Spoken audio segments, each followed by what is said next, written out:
Hola, soy Laura Lousa, directora ejecutiva y fundadora de la ONG venezolana Acceso a la Justicia. Hoy me corresponde conversar con ustedes sobre la desinstitucionalización del Estado venezolano. Para saber mejor qué pasó en Venezuela al respecto, por qué estamos en esta situación de ruptura institucional que a su vez ha causado una crisis humanitaria o una emergencia humanitaria compleja, como dicen los expertos, tenemos que entender qué pasó en Venezuela y cómo se fue desinstitucionalizando e incluso eliminándose la democracia en el país. Para ello hay que recordar que Venezuela tuvo un régimen que se llamó democracia de partidos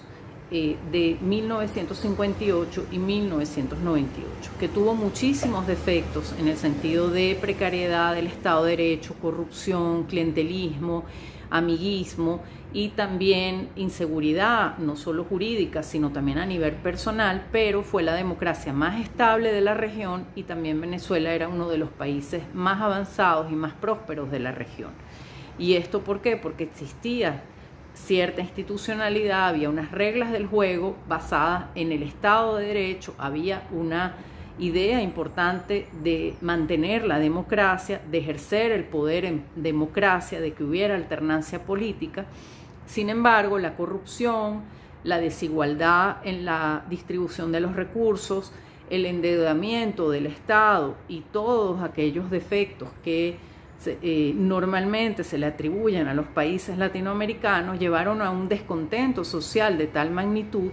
que trajeron justamente un liderazgo político como el de Chávez, que prometía un gran cambio, igualdad social sobre la base de una socialdemocracia, de mejorar al estilo europea, de mejorar, de eliminar la corrupción, eliminar el sistema bipartidista y crear una nueva sociedad y un nuevo tipo de Estado. Para ello prometía una nueva constitución y así lo hizo. Sin embargo, la manera de llegar ahí no fue precisamente la más institucional, ni la manera, vamos a decir, ni hubo un seguimiento o un apego al Estado de Derecho. De hecho, de las primeras cosas que hizo Chávez fue eliminar la estabilidad de los jueces, atacar la judicatura, diciendo que era la responsable de la crisis que había habido, porque no era quien había enjuiciado adecuadamente a los corruptos y que los jueces eran parte del sistema y eran corruptos, y además atacó a la Corte Suprema de Justicia, que era la máxima institución judicial, y también empezó a hacer cambios en ese sentido. Creó todo un régimen de transición del poder y fue cambiando poco a poco todo eso a raíz de la nueva constitución, pero sin seguir las reglas establecidas en esta, que sí eran reglas de Estado de Derecho, aunque también debe decirse que la nueva constitución tenía un modelo sumamente presidencialista, o sea, de gran poder al Ejecutivo Nacional y además de centralización y no descentralización del poder, que era más bien lo que había ocurrido en Venezuela años anteriores y que era muy importante para la democracia, entonces, o para el mantenimiento de esta. Entonces era altamente preocupante esta situación y sobre la base de su importante liderazgo fue creando un Estado o una democracia ilimitada, es decir, donde el poder se ejercía de manera prácticamente sin control o con muy pocos controles, y las decisiones se tomaban de acuerdo a intereses fuertes y ocultos que no necesariamente eran acordes o apegados a las formas del Estado de Derecho, y siempre bajo la excusa que eso era lo popular porque era el líder. De hecho, este tipo de democracias ilimitadas se empezaron a crear en el mundo ya hace unos cuantos años. Ferrajoli habla de estas, un autor italiano muy importante, habla de que estas ocurrieron, bueno, tuvimos por ejemplo, el régimen de Trump es un tipo de democracia ilimitada que trata de eludir los pasos o los límites del Estado de Derecho sobre la base del liderazgo del político para lograr sus objetivos o lo que prometió. Y eso es muy peligroso porque empieza a romperse la institucionalidad y eso trae normalmente ruptura del Estado,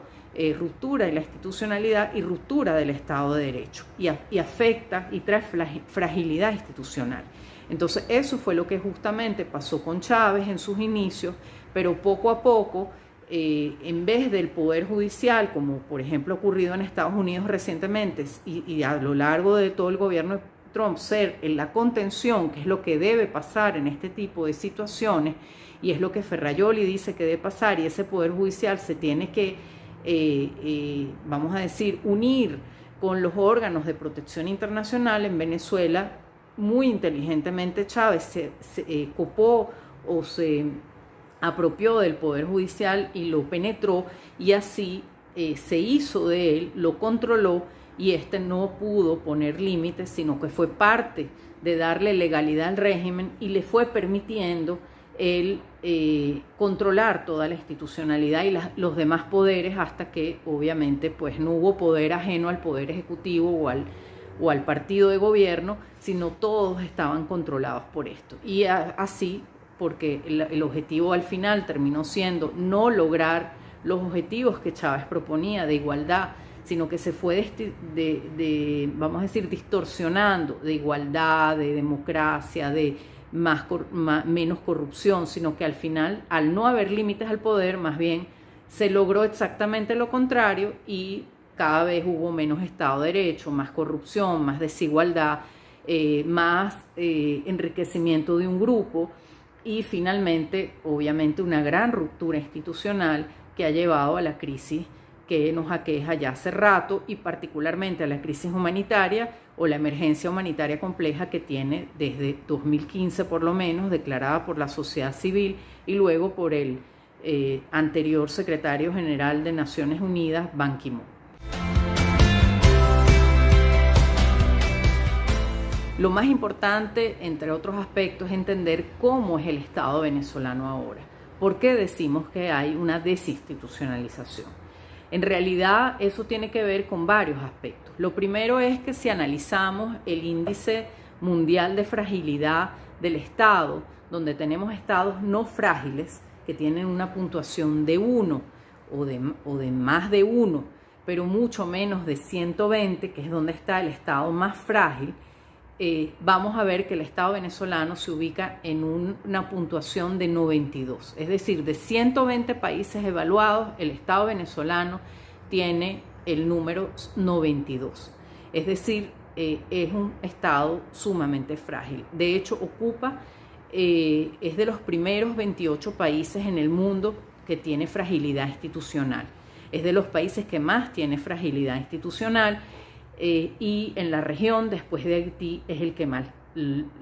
la tiene, es decir, en la región, en América Latina y el Caribe. Entonces vemos que esa es una de las características que tiene un Estado donde